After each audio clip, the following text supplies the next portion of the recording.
Welcome to the Justice Journal podcast. I'm Sacramento County District Attorney Anne Marie Schubert. I hope you enjoy this podcast series where we discuss important public safety issues and provide insight into who we are as an office and what we do both in the courtroom and in the community to provide the highest level of public safety through prosecution, prevention, and innovation. Welcome, everyone, to the Justice Journal podcast. I'm your host, Rochelle Beardsley. Today, we will begin a series of podcasts focusing on the success our local criminal justice system has had in holding jury trials in an age of a pandemic.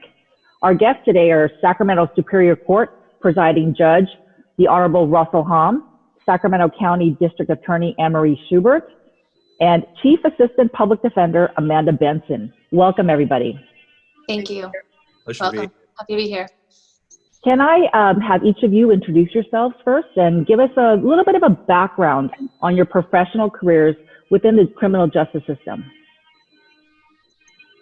Maybe we can start with Your Honor. Actually, I started my legal career almost 4 decades ago in the district attorney's office. I spent a couple of years there. I left the DA's office. I think my last assignment was in Saca. I went into private practice, did both criminal offense and plaintiff's personal injury. I've been on the bench since 2002 and became the presiding judge in January of this year. Wonderful. Thank you for being here. How about Chief Benson? Yes, thank you. I'm happy to be here. I've been with the Public Defender's Office for almost 20 years. I started in the misdemeanor unit and worked my way through all the different teams, misdemeanor intake, misdemeanor trial, felony intake, felony trials. I became a lead in the research department and in misdemeanor intake and then felony jury trial. So I've kind of been all over. As your office, the DA's office, we have a number of different teams, and over the past 20 years, I've worked in virtually every team. I became a supervisor, I want to say, in 2013 and supervised the felony trial team.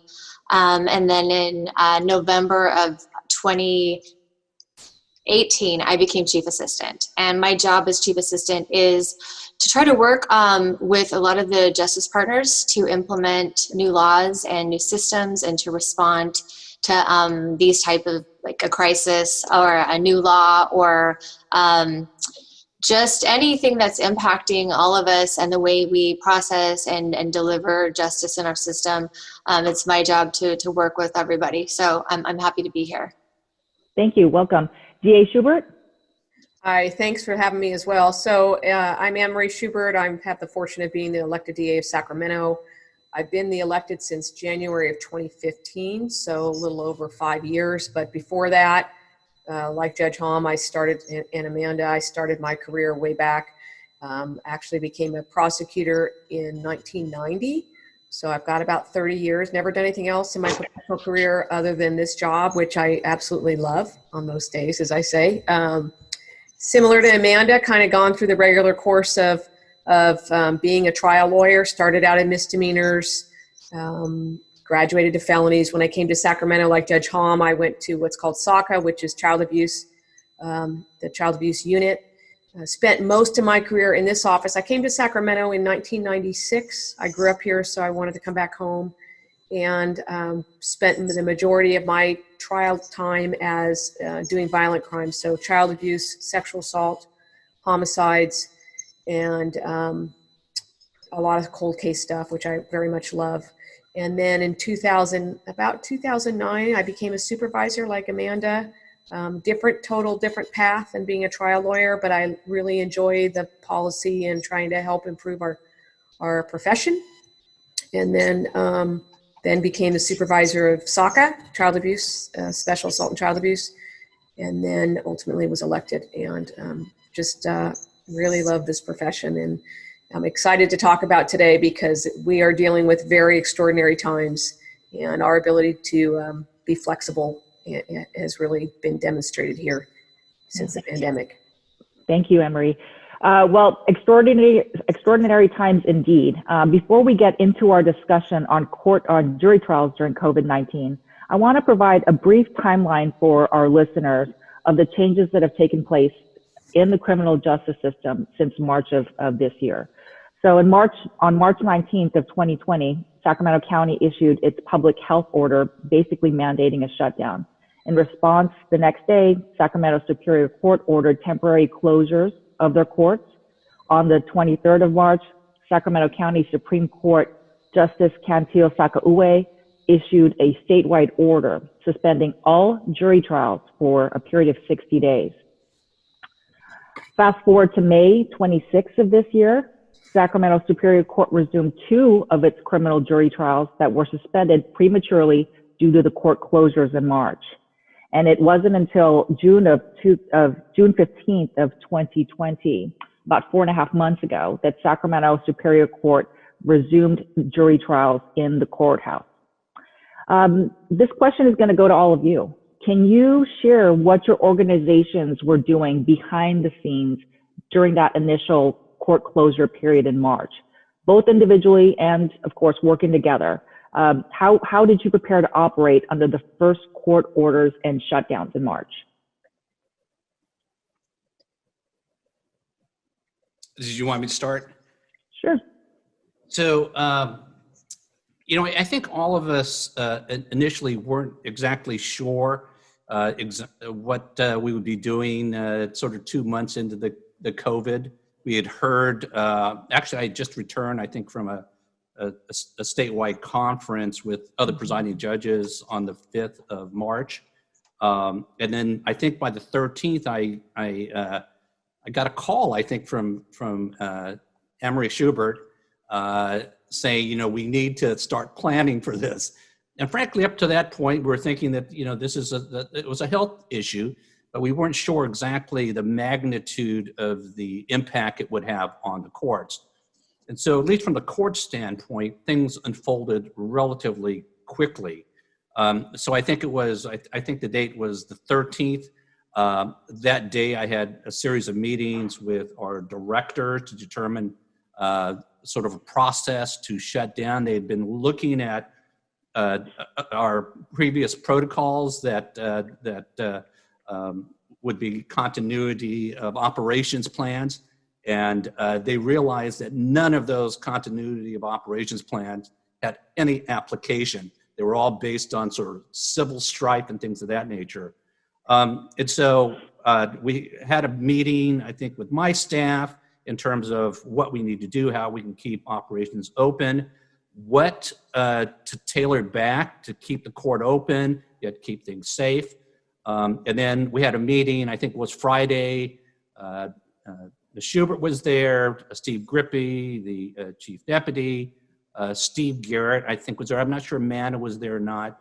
And it was a discussion about what to do basically next week. I actually, on the 13th, had not made a decision as to whether or not I was going to close the court, because at that point, there was only one court, I think, in the state that had made the call to close down, and that was Contra Costa. Most of the courts had made a decision to try to maintain operations. And so we had that week a series of meetings. And then on the 20th, which was the day we actually closed the courts, that actually gave us sort of a reprieve where we can actually just sort of step back, take a breath, and determine how best to reopen operations. And we had I remember, I think I spoke to Anne-Marie, I spoke to Steve Garrett about the prospects of just literally shutting down the court. What was most problematic was that basically we had no authority to do so because there was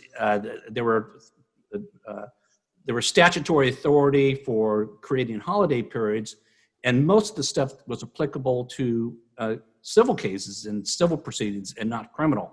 There had been nothing sort of in the rule books to contemplate a long-term shutdown of criminal operations. So it really required all of us to really think about how we can approach this. And I will tell you that one of the reasons why I think we were able to successfully maintain operations or keep operations going was the fact that there was a tremendous collaborative effort by Anne-Marie, Steve Grippy, Amanda, I think at that time, Norm Dawson was involved, and obviously Steve Garrett. Anybody who's part of that calculus, right, could have made at least the court's life much more difficult. From my standpoint, from an operational standpoint, we decided to sort of shut down the courts in a much slower fashion. In other words, instead of shutting the doors the next day, like some courts did ultimately, we actually had a plan to sort of reduce operations. And those discussions were done in consultation with the DA's office. I remember during the first 2 weeks, there were numerous conversations I either had or my assistant presiding judge or Judge Earl had with both the DA's office and the public defender's office, sort of coordinating how best to sort of ramp things down. And then once we got things closed, from my standpoint, it was sort of a sigh of relief, and it gave me an opportunity to really sit down and figure out how to rebuild a system. And the biggest challenge was whether or not we try to figure out how we're going to reopen in 2 weeks and just open up like some courts did, or to figure out sort of a long, deliberate plan to reopen in a way that it would be sustainable. LA County, for instance, decided to close down. They closed down only for 2 days and they reopened. And that became very problematic. And I think LA just recently started doing criminal trials. So, I think part of our success here was the fact that we had this very much collaborative effort in making sure things operated on a number of different fronts. It wasn't just on an operational front, but it was also on a philosophical front from the district attorney's office. They looked at the bigger picture, where the public defender's office needed to represent clients and try to get people out. The impetus of our first conversation was how do we address the jail population? And within literally, I think, and Anne-Marie, you probably remember this, but it was probably a span of less than 7 days as a result of Steve Grippy, Anne-Marie, and the public defender's office working towards reducing the jail population. I think we reduced the jail population by at least 25%, if not 30%, literally in the span of 7 to 10 days. Wow, so that sounds like a pretty big collaboration with our multiple offices. You mentioned Steve Garrett, and he is the public defender here in Sacramento County, and Norm Dawson, who is also a supervising DA, or excuse me, a supervising assistant public defender. Is that correct? Yes. Okay. Maybe I can direct my follow-up question to DA Schubert or Chief Benson. What specifically was done and discussed about bail, in custody defendant time rights, the filing of new cases? Can you speak to that? I can probably start just a little bit just to kind of piggyback on Judge Halm. I mean, I think if I were to have two messages today, one is that, like he said, there was no playbook for us, zero playbook for any of this. And the judge is right, is that we had to essentially rebuild the system here and with nothing to look to, really, just to try to figure it out. And I think from when we realized very quickly, as the DA, my focus was, one is how do we make sure our employees, the witnesses, people that are entering into the courthouse are safe, physically safe, but how do we also keep our system moving? Because Amanda represents people that have rights, constitutional rights, and victims have rights. We want the system to move forward, but obviously it had to be different. But from the perspective of, one of the most immediate concerns, as Judge Tom said, was the jail population, because we knew and we were concerned that if COVID got into the jail system, that could really wreak havoc. And so one of the first ideas, and I don't remember if it came from Norm or whoever, maybe it was Judge Bowman, was how can we do that? And I think, somebody pitched the idea, okay, how about folks that are within 60 days of completing their sentence? Or maybe it started at 30 days. And to me, that's like, fine, that's fine. We know that's not a big, heavy lift, because those folks are going to get out. And we've already made that determination that, they have very little time left. But we wanted to make sure that we were doing it in a safe manner. So for our office perspective, that was not, I would say, a heavy lift in terms of, yeah, they needed to finish time. That I get. But we also are dealing with, hopefully, a historic event we never see again. Benson, did you want to weigh in on that? Yes, thank you. Agree. No playbook. We were all trying our best to figure this out, to keep our employees safe, to continue to provide services for those that we have a duty to serve as public servants. Our number one top priority was the jail population. From the beginning, we knew there was consensus among experts that a congregate care setting, such as the jail or a prison setting, is just particularly vulnerable, heightened risk. If we've seen it with San Quentin, what happened, and at Folsom State Prison, if COVID does get into a jail setting, it can just be disastrous. So we've been fortunate at our jail that we haven't had that. But yes, from the beginning in March, that was our focus. And so behind the scenes, I think our research department was working around the clock, drafting motions, OR motions, habeas petitions, to try to we had a sense of urgency about getting people released who, there are people in the jail who have been determined to not pose an unreasonable risk of danger to public safety, who have been granted probation, like District Attorney Anne-Marie Schubert said.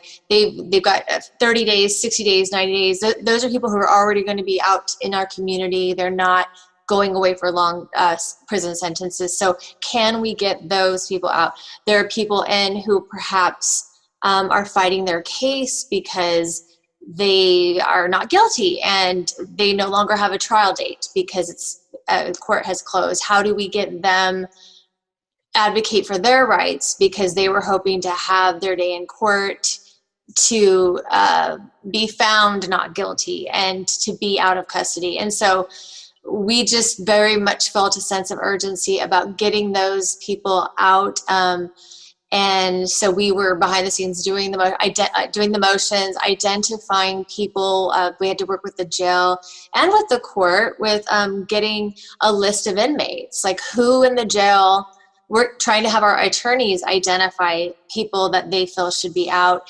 Having the court work with the Department of Technology to identify people who had sentences that had an outdate coming up.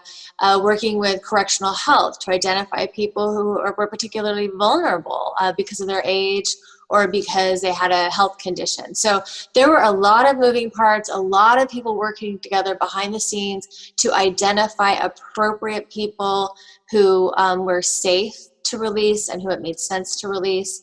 And then working obviously with District Attorney, I worked very closely with Steve Grippy on the list. We had tons of lists, and then I know Steve Grippy was working with his staff to go over people to make sure, before we release this person, is there a danger to the community if we release this person? So everybody was working really hard around the clock. It was very stressful. It was almost a surreal week or two when we were working through this. We were having meetings on the weekends and calls at night, and but I think we made significant improvement in reducing the jail population, and I think that I think that we'll never know if that contributed, but I mean it certainly helped in reducing the risk of the spread of the virus. The other thing I just wanted to say is regarding the timeline on the trials. That was very confusing too, because we had different orders that were coming down, and our attorneys wanted to get their clients' cases to trial and to fight for that, but at the same time balancing the safety and the health and well-being of their clients. Like, okay, they have a right to go to trial, but is it dangerous? And so it was a very difficult time, and it remains difficult, this balance between public safety and the rights of the accused. And so I just look back on that time as being pretty crazy, but we did work together, and there was a lot of collaboration. Yeah, I would say that I've had the opportunity to speak to many presiding judges throughout the states, throughout California, and one of our directors has had many communications with other directors in other states, and we've done tremendously well in both the public defender's office and the district attorney's office. Really need to be congratulated for that work, because it would not have happened but for the fact that you guys did in fact work very well. Both of you stepped back from your strong advocacy positions that we would normally expect you to take, and to really view this as not just a public threat to our health, but also a threat to our system of justice here.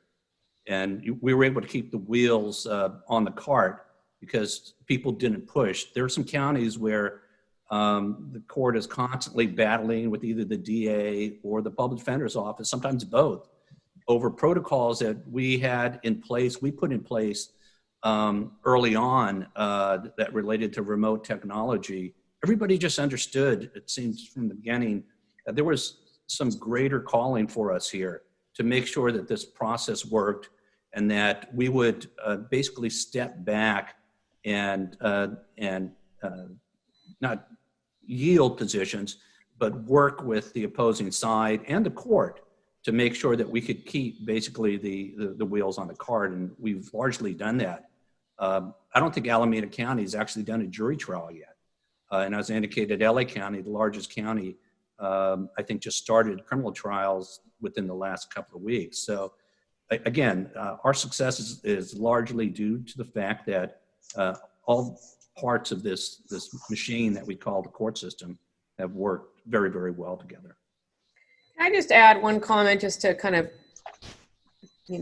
echo what Judge Halm is saying, is that I think our ability to work well together is not just rooted in the pandemic. It's rooted in the long history that I think we've all had. I mean, we've had, for the last, 10 years or so, we've had a lot of policy changes that have come out of our legislature initiatives, whatever. And without even talking politics, because it's not really relevant, is that, for instance, whatever number of years ago, Prop 47 came here, which reclassified a lot of crimes. And we could have fought with Amanda. I could have had our office fight tooth and nail and say, no, this, that, or that. But what I think we've been able to do is establish a long-standing relationship with each other and the court, realizing that this is happening, like the pandemic, it's happening. So we can either fight each other or we can work together and improve the system. And I'd like to believe that that's the history of our offices working together has really helped us tremendously get through this time in a very efficient, cordial. I mean, I probably pushed Judge Halm a little bit at the beginning of the pandemic, maybe too much, but hopefully it was with the light. Let's put it that way. Yeah. I mean, I think you actually called me on the weekend just to update me on the magnitude of the COVID problem.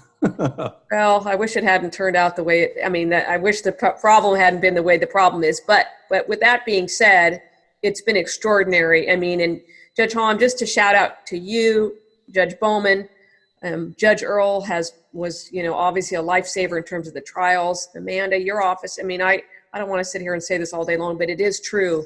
I mean, I know this because I know what other counties and other states are doing.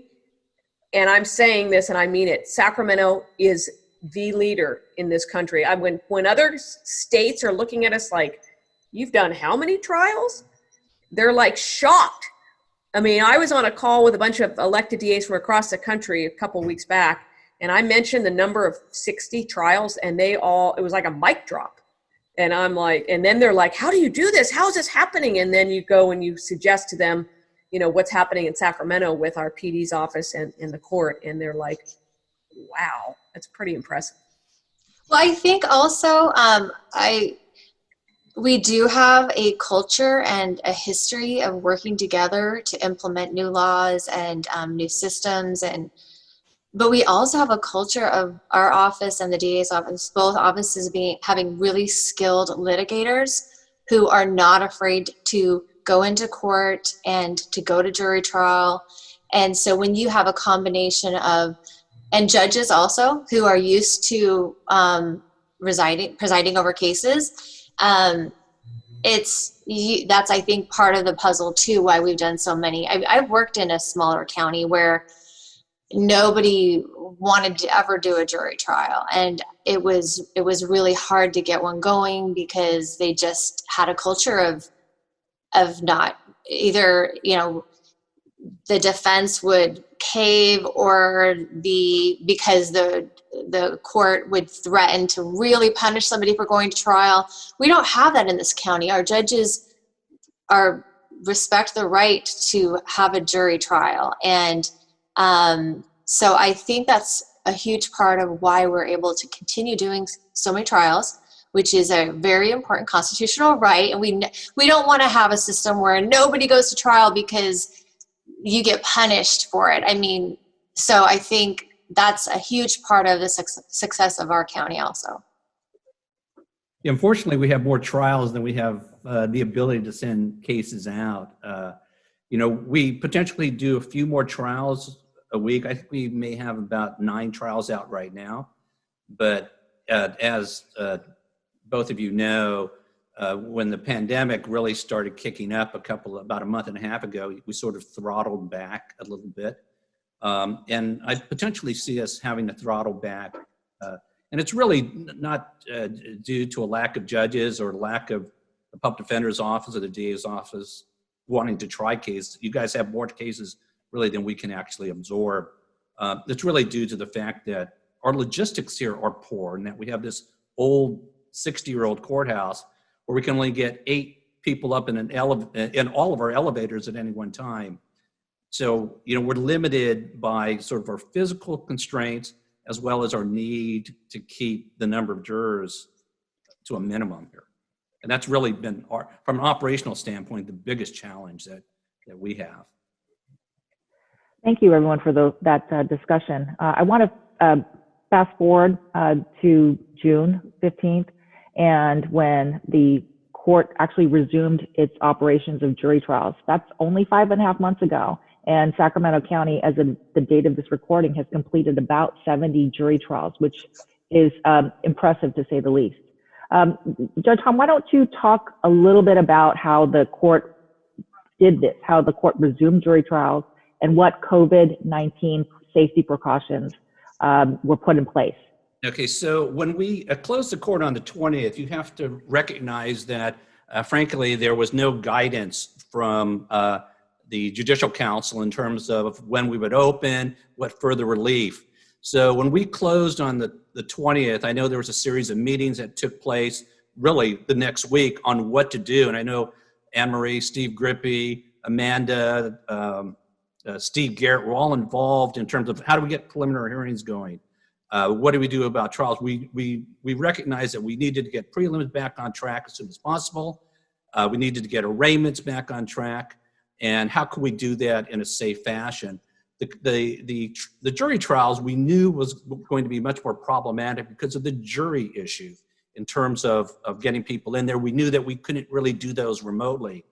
So, we did have some time. Again, part of, I think, our success is that we didn't push things through and start things up until we were confident that whatever operations plans we had in place. And from our standpoint, as I mentioned earlier, Judge Earl was very much responsible, Judge Earl and Judge Ullman, very much responsible for creating basically a criminal trial operations plan that we thought would work. And we had numerous discussions on, what could be Zoom, what couldn't, public access issues. There were just a number of challenges. I mean, the idea is that doing a jury trial itself in the normal way is inconsistent with trying to keep people out.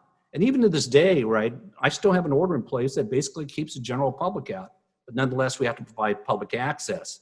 And so our trial operational plans actually largely evolved as a result of input from the district attorney's office and the public defender's office.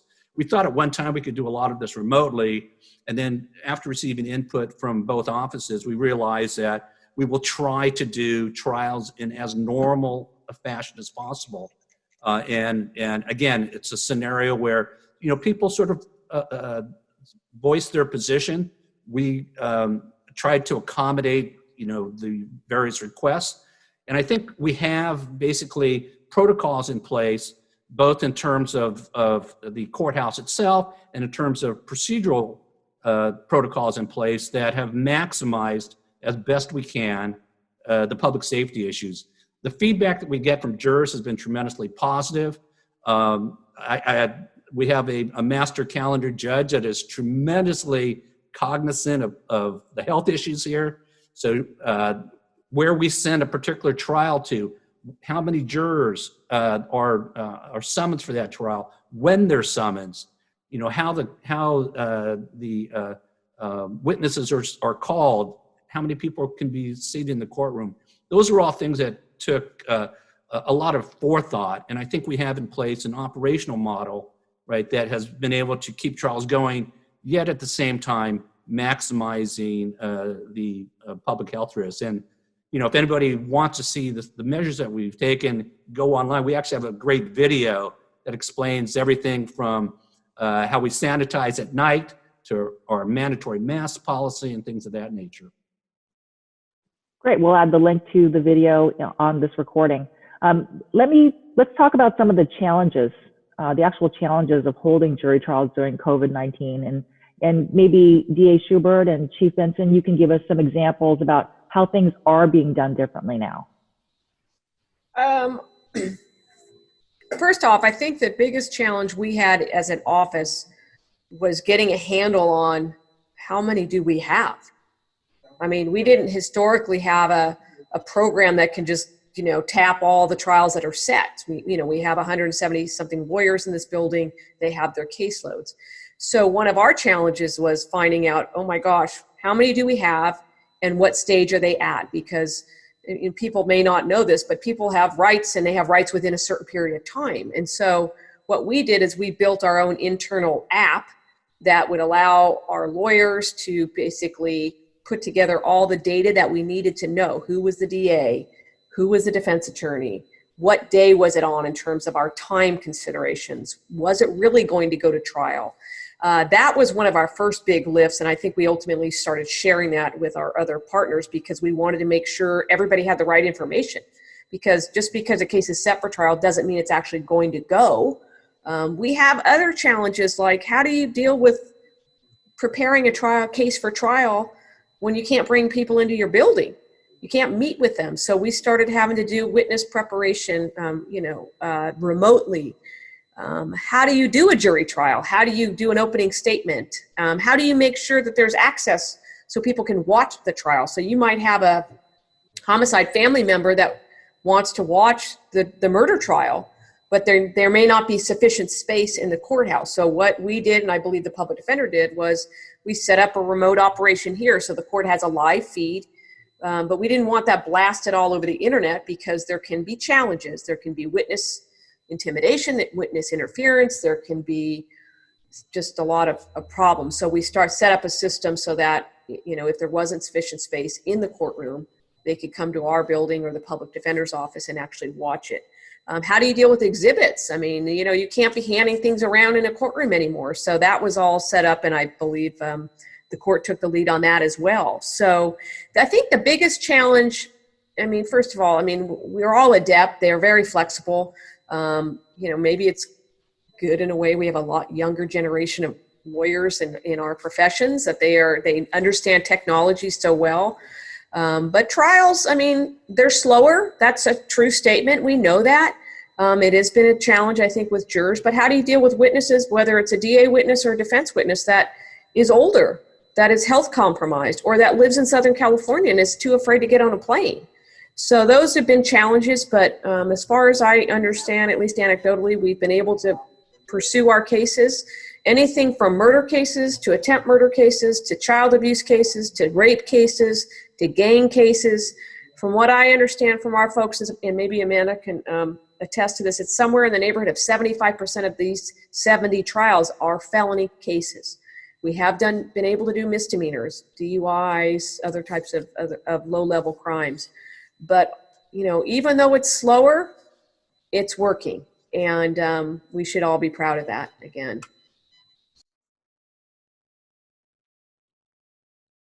Need to unmute.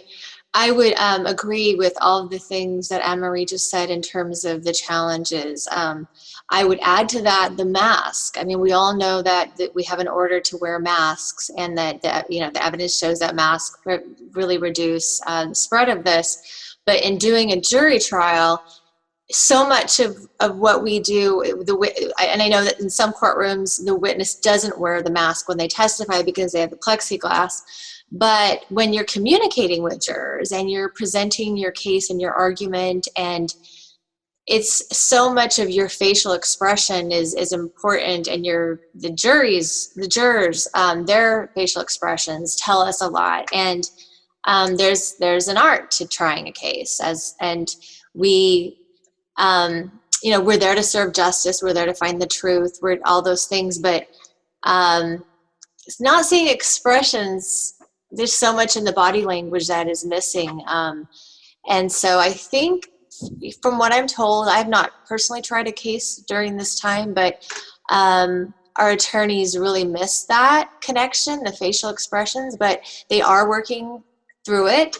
They are adapting because both of our offices have attorneys that will easily adapt to whatever challenges are thrown their way.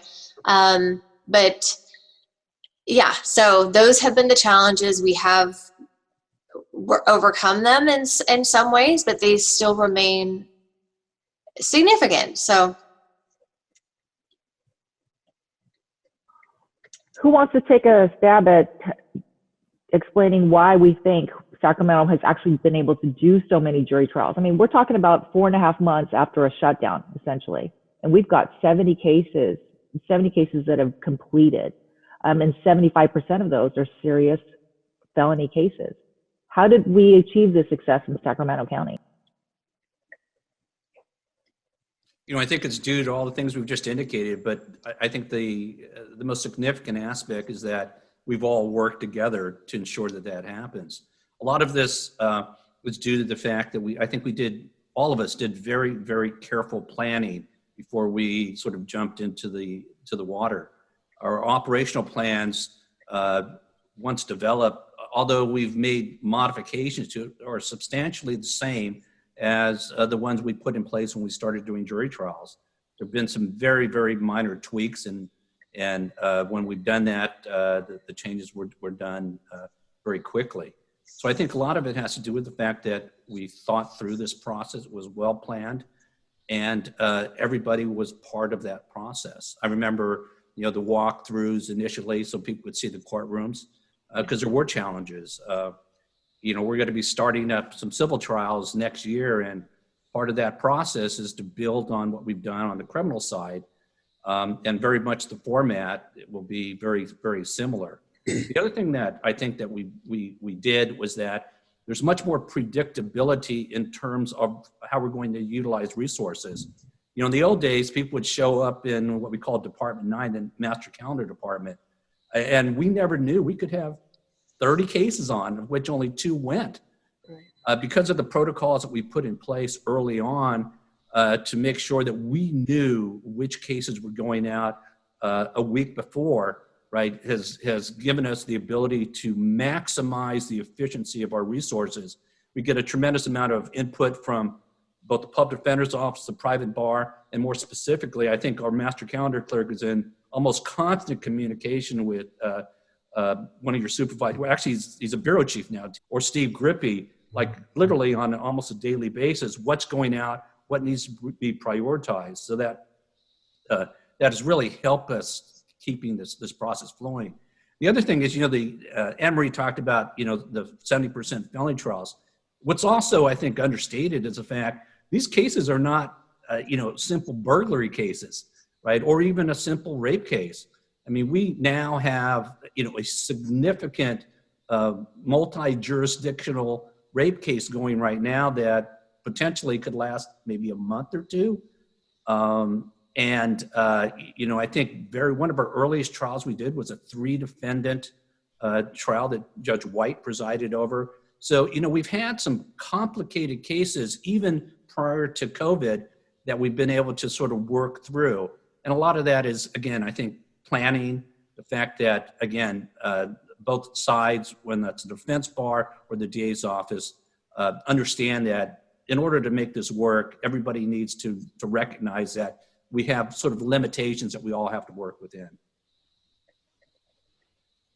I think the other thing, and I'm just going to reiterate what Amanda said, is it's the culture of the county of doing trials, because, we could easily just, either resolve cases, give away cases. The defense could just plead them out because it's just easier. We don't do that. We recognize that these are serious cases with serious consequences.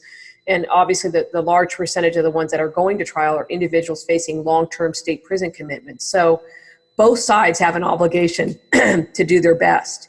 And I think leadership, in looking at Judge Hom, Judge Bowman, and Judge Earl, they're all judges that have experience actually as both prosecutors and defense attorneys in their background and having done trials themselves. And so I think, shout out goes to the court because we could have just, I also want to give a shout out to the Chief Justice, because without these extensions of times, we've really been in a lot of trouble here. And the system would really probably crumble if we didn't have extensions. So anyway, that's my 2 cents. Chief Benson? Oh, I agree with what everybody else has said. The culture of collaboration, the culture of trial work, and skilled litigators, I think, has contributed mostly to the amount of jury trials we've done. So even though Sacramento County has experienced a great deal of success, there are tweaks, there are improvements that can be made. Can you chime in on what your thoughts are on that? I'd like to say a couple of things on that. I appreciate the efforts that the court has done to have a safe courtroom and to limit the number of people and reduce the risk of exposure. But we do have a lot of cases still that are being delayed, and delays are really stressful for the parties, for the defendants, for the witnesses, for the victims, and for the attorneys on the system. And so I'm hoping that we can continue to make improvements and possibly explore ways the Chief Justice has given the order that we can have jury trials in other places throughout the county. And is there a way to explore that, to open up venues for jury trials for out of custody defendants? That's, I think, something we could think out of the box and hopefully accomplish. We don't know how long this pandemic is going to last, but we're hearing it's going to last longer than we initially thought. So we would encourage us all to work together to think outside the box and find other ways to do more trials. Yeah, no, and I will tell you that was an option that we have continued to look at from actually going back to March. I can't understate sort of the number of jury trials we're facing. Some of the initial numbers in terms of criminal jury trials that were being reset just in the first month or two. We're not talking about, a couple of hundred. We're talking figures that were sometimes in excess of 1,000. And so we recognized early on that there's this potential tsunami. Now, through a number of efforts, notwithstanding the fact that both sides have got great trial attorneys, I think everybody also recognizes that we need to also resolve cases that we can resolve. And I think that has also been a component of our success.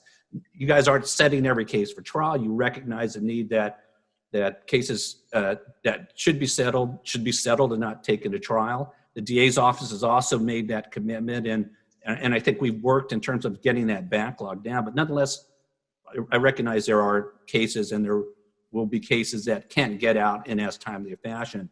But we did look at a number of venues. The problem, though, is that, again, in terms of our configuration, in terms of this courthouse, when you look at our departments, right, we can't have really more than probably 2 cases going per floor. Now, so we looked at a number of venues in terms of potential use for jury selection and things of that nature. And we also recognized that there were some logistical issues to those because of, an example was we did move one proceeding out of this building. We moved it to Sac State. And so when we do something like that, it has an impact that actually potentially can dramatically impact our efficiency in doing what we have running here, because it requires additional security, staff, and things of that to support basically an operation at some other place. But those are things we're looking at, and we have continued to look at. Again, sort of we've looked at things like the Boys and Girls Clubs and things of that nature, but we also recognize that there are some limitations and resource limitations from our standpoint, but we will continue to do that. But again, we have a lot of, notwithstanding the criminal, I mean, we're dealing with the DA's office, the public defender's office, but we unfortunately are using this courthouse and other court facilities for other sort of demands that we also are trying to accommodate at least next year as well. Thank you, Your Honor. DA Schubert, do you have any thoughts on moving ahead and improvements to our system? I would just echo what everybody else has said. If there is an opportunity to do some more cases off-site that is in a safe environment and doesn't demand too much of the resources, I think, honestly, I think we've pretty much, I hope to think that, defined the playbook here. I mean, let's hope we never have to implement it again. But, and like Amanda said, we're not all sure when this is going to end. Even when we do have a vaccine, it's going to take time for that to even be implemented. So I just think having, an opportunity for more cases, but really I think this podcast and other educational outreach efforts can only help us improve the system, because I think when people realize all the extraordinary steps that are being undertaken to make sure people are safe in the courthouse, that it will only help us even further, because jurors may be more willing to come in, witnesses may not be so reluctant, but again, I think a lot of the playbook has already been written now. Yeah, no, I think our model here is actually pretty good. I mean, we don't suffer from some of the maladies in other counties. I was talking to the presiding justice from San Diego, and they're having major problems getting jurors to come into the courthouse. I think they're getting about maybe a 10% show up rate. We actually have not had problems getting jurors to come in. So I think we're fortunate. Other counties, because of the budget, are having staff issues in terms of supporting courtroom operations. So, and we're fortunate that we have not, at least knock on wood, this year will not have those types of staff cutbacks. With regard to the jurors, I will say that we're hearing really positive feedback from the jurors. They appear to be much more engaged. This process, watching how it's played out, watching the precautions that are taking place to keep the justice system moving, I think they have a deeper appreciation for the importance of their role and how essential they are to the process. And they just seem to be much more civic-minded about the process and seem to be having a very positive experience as a juror. Despite sitting in this room in the pandemic, you would think we were concerned they would be, very fearful, but it seems to be very rewarding to them. That's the feedback that we're getting. Yeah, that's consistent with what we're hearing as well. I did want to say, just as we move into the winter months and what is predicted to be a series of surges on this pandemic, in terms of improvements and adjustments, I would like to see a continued effort to keep the jail population in check. We made significant progress in March, and I would encourage us all to keep working together to have continued success with the jail population. And the fact that we've managed to not have any, and the jail deserves credit too for how they're running their correctional health and their systems. But we were so collaborative in the beginning, and I'd like us to continue to be that way. And I fully agree. I mean, part of our problem now is the fact that people are getting sentenced to CDCR. And I think there's a reluctance to take our people. But again, I know, and I would encourage both sides to continually monitor that situation. And if you need the participation of the court, Judge Bowman is somebody who is could be tremendously active in that process. But, and I know we have a lot of different programs. We're all working together on like the pretrial monitoring program, and those are all great. So I appreciate everybody's efforts on those.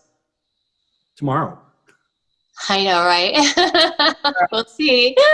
I'm not sure what's going to happen. Yeah, and just one comment, just to, I agree with Amanda's point about let's work on keeping the jail population. One thing, and I'm just going to say this from a policy perspective, is that we know the numbers of rearrests from releases. It's high, and at least in my view. And to me, we all need to have some effort to make sure that individuals that are getting released have housing, mental health, and drug treatment, whether they're pretrial, whether they're sentenced, whether they're just getting out on zero bail, because at the end of the day, we can have all the reforms of getting the population down, but if we do not deliver services to people, we're ultimately doing a disservice to these folks. And it's increasing the homelessness. We know all that, but I'm proud of what we're all doing, but let's just all remember that we've got to have something to let them, support themselves when they are released. Yeah, no, that's an excellent point. And, all of us are part of the criminal justice cabinet where we potentially can reach out to other justice partners. One thing that's markedly different about perhaps your approach moving forward, or the court's approach, or however we decide to move forward on the jail population issue.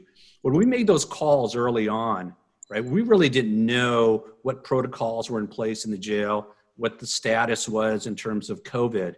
We have a lot more information now. One thing we do know is that I think we're all in agreement, at least based on the most recent information I got, which is actually just a couple of days ago in terms of the jail. The Sheriff's Department and Correctional Health has done a pretty decent job here. They've kept the peer-to-peer transmission to actually there's no peer-to-peer transmission as far as I know. And so, we have some opportunity now, because to a certain extent we were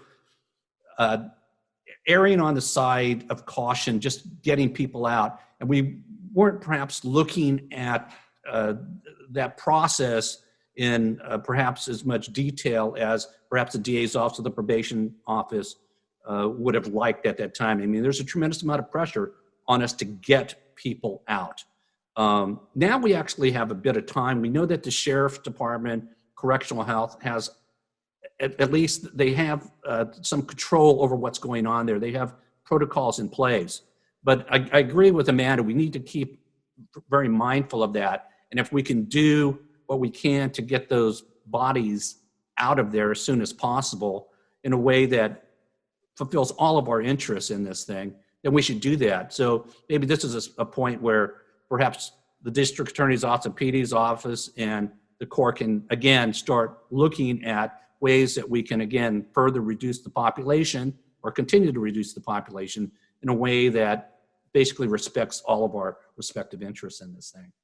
I agree. And I also agree with Anne-Marie on connecting to services. And that's something that our office is very focused on right now. We've applied for several grants to be able to work more on connecting our clients to behavioral health services, to homeless services, to substance abuse, because she's absolutely right.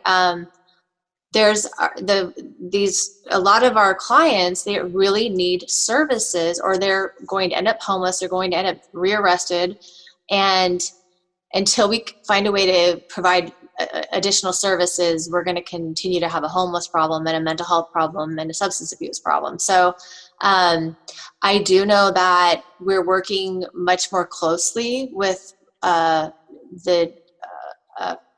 Behavioral Health Department, and their new director is trying to develop a forensic unit to work more closely with this population. So we remain pretty hopeful that that we can start making a change to the old system, which was everybody kind of siloed and not talking to each other. And the forensic population, the population in the criminal justice system, not really being served by our Department of Behavioral Health as much as we would like. So, we're really hopeful that we can make those changes too. Well, I want to thank everyone for participating in today's discussion. It was a great discussion about collaboration and the amount of work that we can do when we work together. I thank everyone for sharing how your offices are working together to ensure that our county, Sacramento County, continues to serve our community even during this most unusual and difficult time. So thank you all. Thank you. Thanks for your time. Thanks, Amanda. Thank you. Thank you all.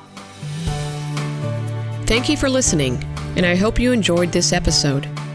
You can find all of the Justice Journal podcasts on our website at sacda.org, iTunes, Google Play, and YouTube.